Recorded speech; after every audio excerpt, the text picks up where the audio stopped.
In the heart of the African continent, there lies a nation that could have rewritten the fate of the world. It is blessed with an abundance of natural resources. If wealth were measured by the treasures beneath the earth, it should have been one of the richest countries on the planet. But fate can be cruel. Today, it remains one of the poorest nations in the world. That nation is the Democratic Republic of the Congo. Beneath Congo's soil lie minerals worth hundreds of billions of dollars. Its rivers hold enough hydropower to light up half of Africa. And yet, the country is trapped in poverty and endless conflict. It's as if nature gave Congo everything, except peace, strength, and happiness. Why would a land so rich in resources become a victim of war and misery? This is a dark tale written in greed and blood.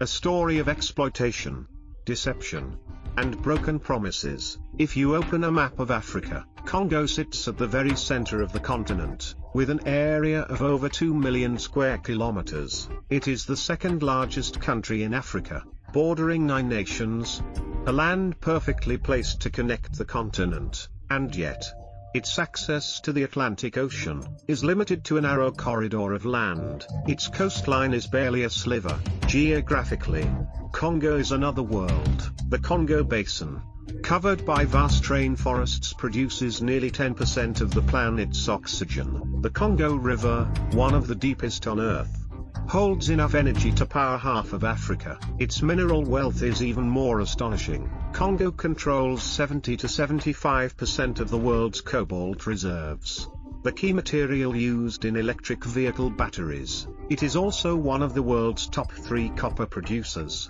producing over 2 million tons each year.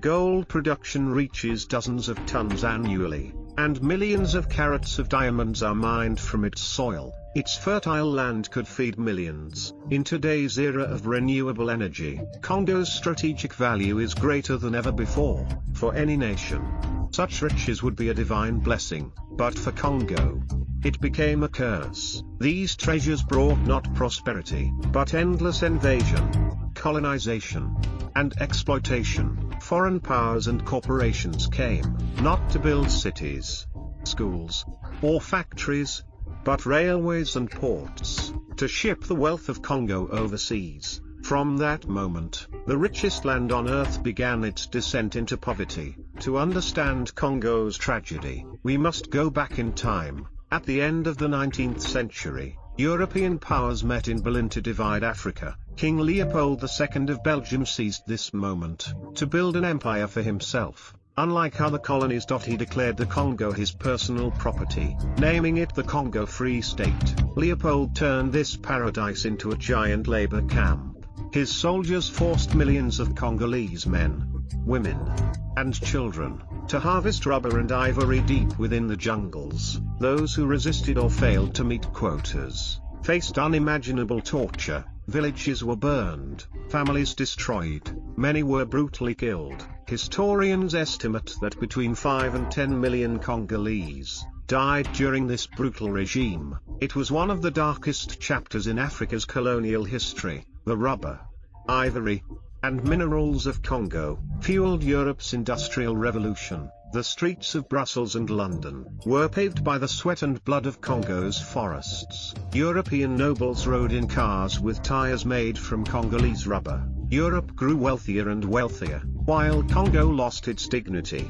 its freedom, and its future. In 1908, under international pressure and condemnation, Leopold II was forced to hand control of Congo to the Belgian government. It became known as the Belgian Congo. Although the violence lessened, the exploitation never stopped. Belgium built railways and ports, not for the people, but to export copper, gold, and diamonds. As quickly as possible, education remained scarce, and only a few Congolese could hold administrative jobs. In 1960, Congo finally won its independence. The people celebrated with hope, believing that freedom would bring prosperity. Prime Minister Patrice Lumumba promised to build a nation truly for its people, but his dream was short-lived.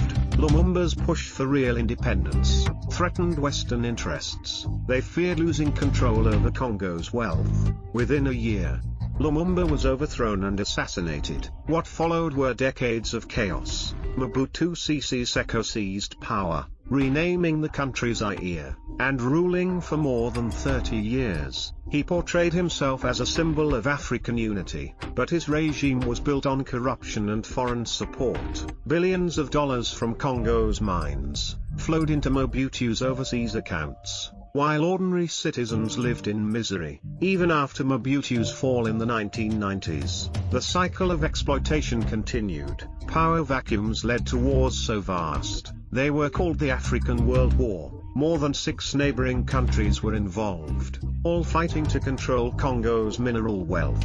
When the wars ended and new leaders rose, the same story repeated. Each time a new resource was discovered, foreign powers returned. Instead of lifting Congo, these riches made it weaker. Economists call this the resource curse. When a country blessed with abundance becomes poor because of greed, corruption, and conflict, the wealth meant to free its people became the tool that enslaved them. Congo is the perfect example of this curse. Throughout history, global powers have never taken their eyes off Congo. During the Cold War, the United States and the Soviet Union sent money and weapons to gain control. When the Cold War ended, new players arrived. Private mining companies and warlords. They fought over gold, diamonds, and cobalt, and as the demand for electronics and electric cars exploded, Congo once again became the center of the world's attention. Cobalt powers every smartphone, every electric car, and every solar battery, and Congo is the world's largest supplier. Warlords control the mines, smuggling is rampant, corruption is everywhere. The minerals flow endlessly out of Congo, but bring almost nothing back. Miners risk their lives for a few dollars a day, while their labor fuels trillion-dollar industries abroad. Much of the cobalt in your iPhone, your Tesla, your laptop, comes from Congolese soil, yet those who dig it out still live without electricity, clean water, or schools. As the world embraces renewable energy, the demand for cobalt and copper skyrockets. Congo's importance grows, but so does its suffering today. The war continues, not with guns and bombs, but with money and power. The players have changed, but the rules remain the same. Congo provides the resources, others take the profits. Congo's story is not just one of pain and blood.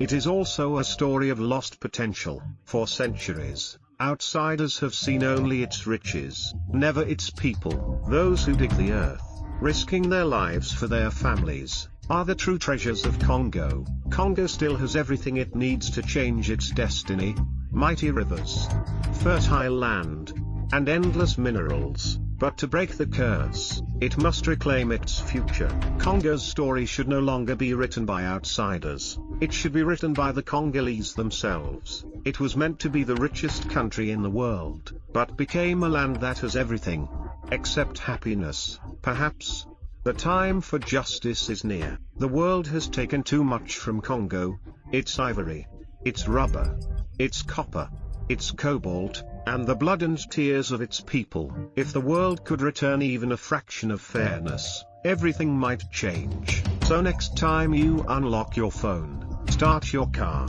or charge your battery, remember, a piece of Congo lives within it. Maybe it's the soil, maybe it's the sweat of its people. How much longer will the world continue to take from a nation that has already given everything?